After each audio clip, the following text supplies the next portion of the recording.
Near the end of the Screen Actors Guild Awards ceremony on February 27th, Jeff Goldblum took to the stage to present the trophy for Female Actor in a Leading Role. Going into the telecast, the frontrunner for this award was Nicole Kidman, who won the Golden Globe in a motion picture drama for her performance as Lucille Ball in Being the Ricardos, written and directed by Aaron Sorkin. Her co-star Javier Bardem was nominated, and Kidman had never won a SAG award before for an individual feature film performance.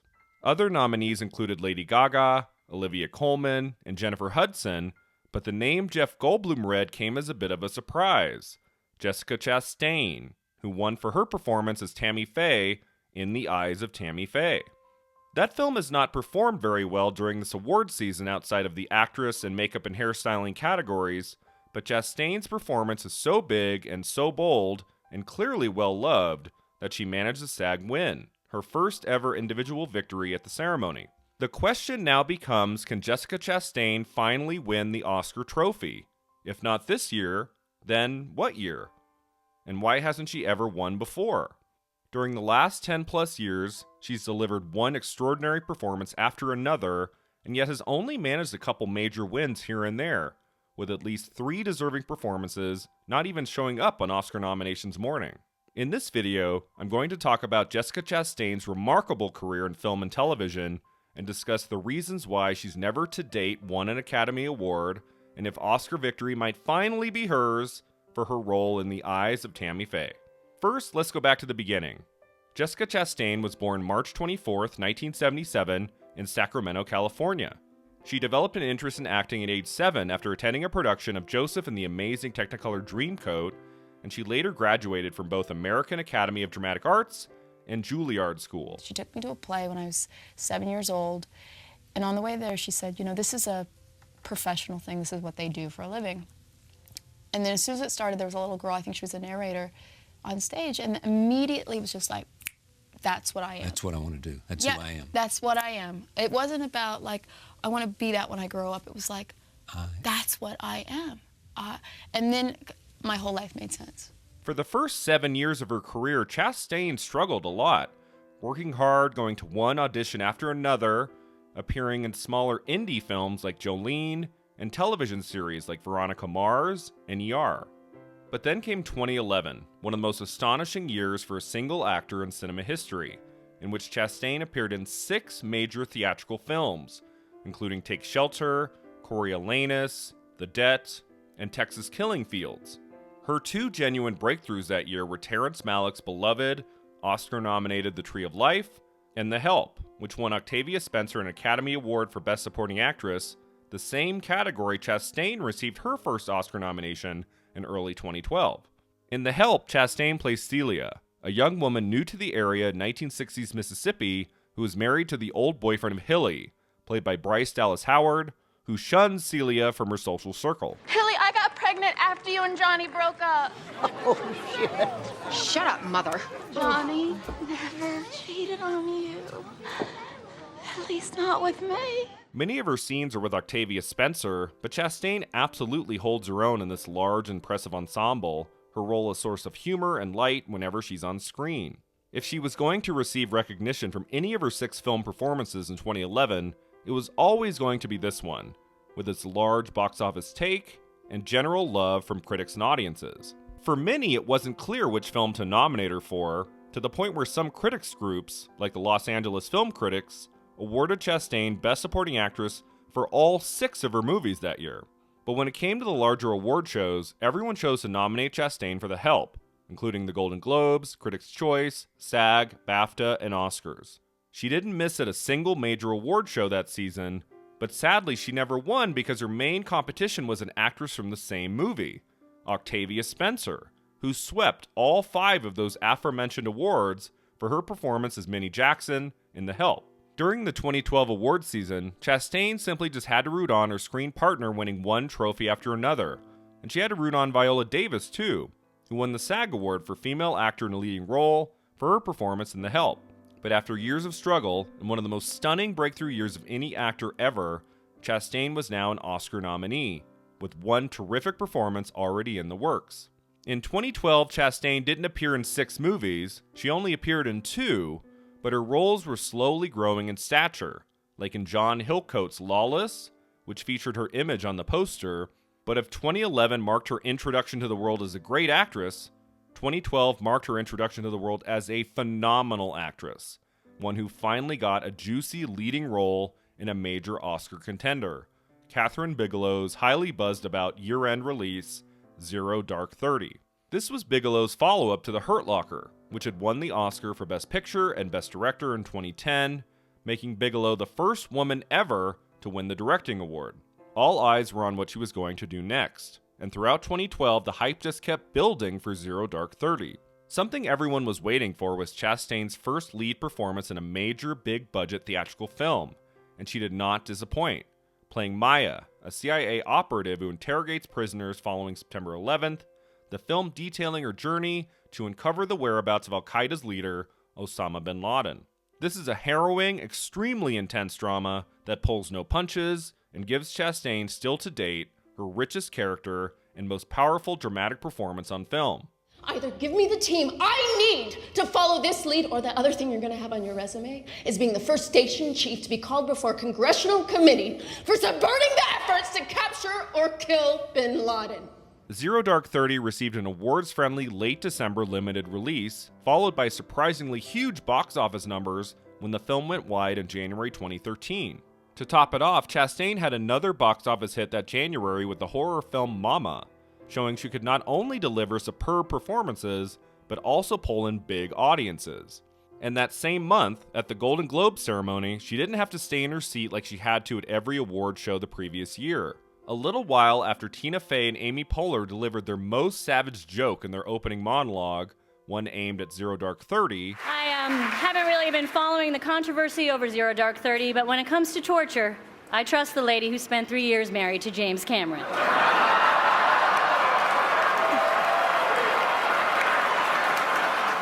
Chastain's name was read as the winner for Best Actress in a Motion Picture Drama. Her speech was one of my favorites of the night, Chastain detailing all the hardships she faced as an actress before finally reaching that moment. I've wanted to be an actor since I was a little girl, and I've worked for a really long time. I've auditioned and struggled and fought and been on the sidelines for years. And to be here now in this moment, it's a beautiful feeling to receive this encouragement and support, and thank you so much. It was a speech that should have been the first of many for Chastain that award season, but alas, this was the year of Jennifer Lawrence. And in some ways, Chastain just could not compete with the younger, charismatic Lawrence, coming off a massive box office hit, The Hunger Games, and a hugely beloved end-of-the-year drama, Silver Linings Playbook. Chastain managed another win at the Critics' Choice Awards for Best Actress, but as the season dragged on, some of that controversy Amy Poehler mentioned at the Golden Globes seemed to hurt Zero Dark 30 elsewhere, Bigelow not getting an Oscar nomination in the directing category, and Chastain losing both the SAG Award and the Academy Award to Jennifer Lawrence.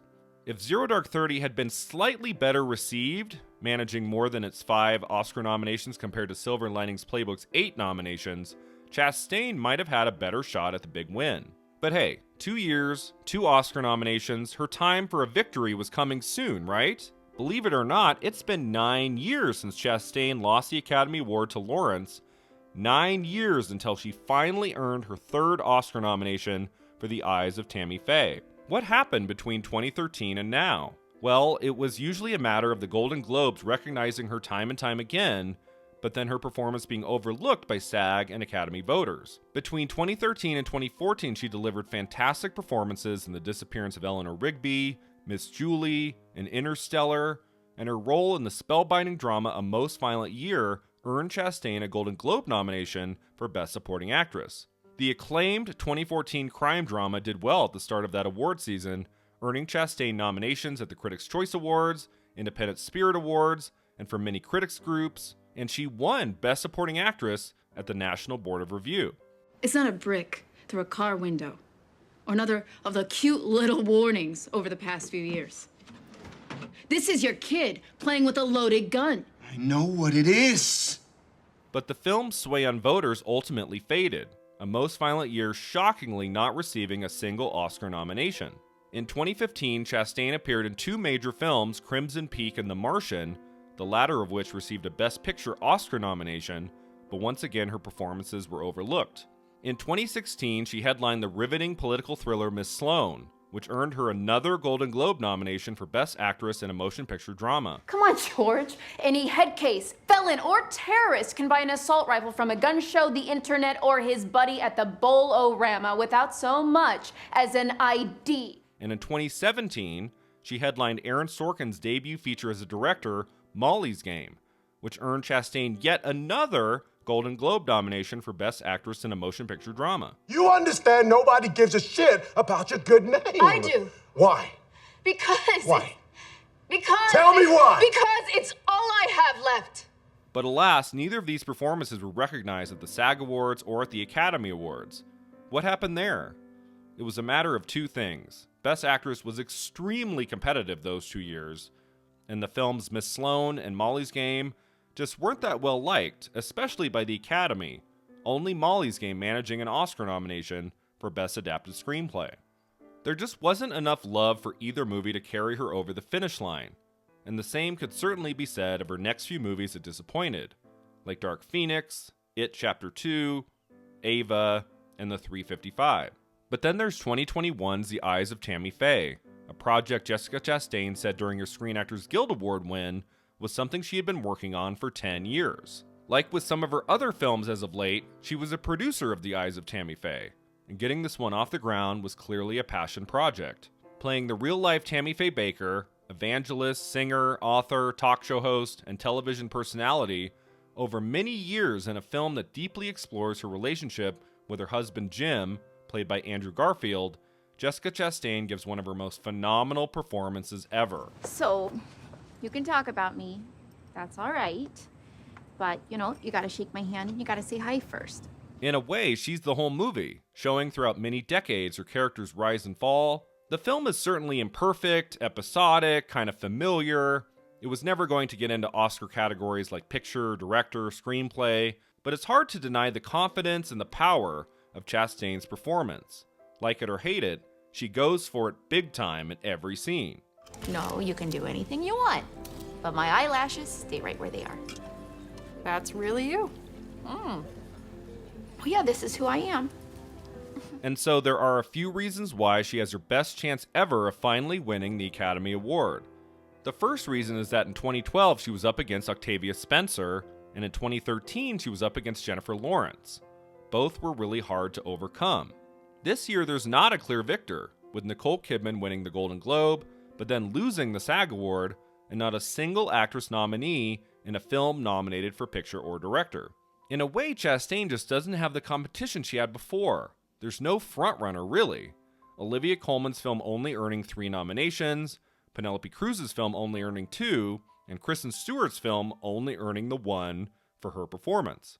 The second reason is that in a hugely impressive decade plus of film work, Chastain has never had a showier role than Tammy Faye Baker, which unlike Celia in The Help and Maya in Zero Dark 30, is a real-life figure, which often bodes well at the Oscars. Think Renee Zellweger as Judy Garland, or Meryl Streep as Margaret Thatcher. Chastain chews the scenery in a film that spans multiple decades of time, and all her different physical looks make her performance all the more magnificent. The heart and soul of Tammy always clear, even under wild hairstyles and pounds of makeup.